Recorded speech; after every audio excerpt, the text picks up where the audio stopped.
At kumustahin naman natin ang sitwasyon sa mga paliparan mula sa NAIA Terminal 3. May ulat on the spot si Sherry Ann Torres. She! Yes, June, tuloy-tuloy ang on-time na pagdating ng mga flight sa NAIA 3 mula nga sa iba't ibang mga lalawigan.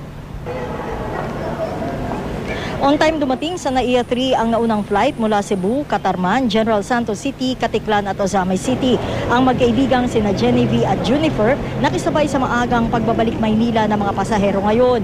Ang maglolong sina Edwin San Nicolas at Eddie Gusal na taga Guam, kakadating lang mula Pagadian City. Wala rin silang naranasang aberya sa kanilang biyahe.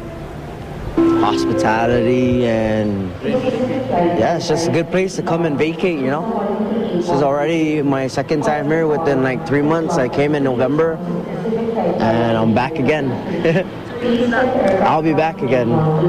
26 ang inisyal na nakaschedule na domestic flights pabalik ng Maynila. Lahat ito on time umalis at dumating sa paliparan, sabi ni Engineer Jose Cabuntin, Officer of the Day ng NAIA 3. Pero ang dating ng mga pasahero ngayon na mayorya mula sa iba't ibang lalawigan, maliit na porsyento lang ng mga nagsibiyahe palabas sa Metro Manila pagpasok na mahal na araw, sabi ni Cabuntin.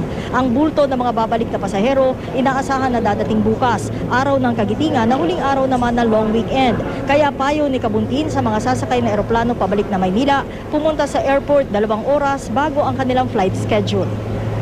Agahan nilang pag-check-in kasi mahirap yung madilid ka. Mahirap anong tawag yun? Pagpa-reschedule.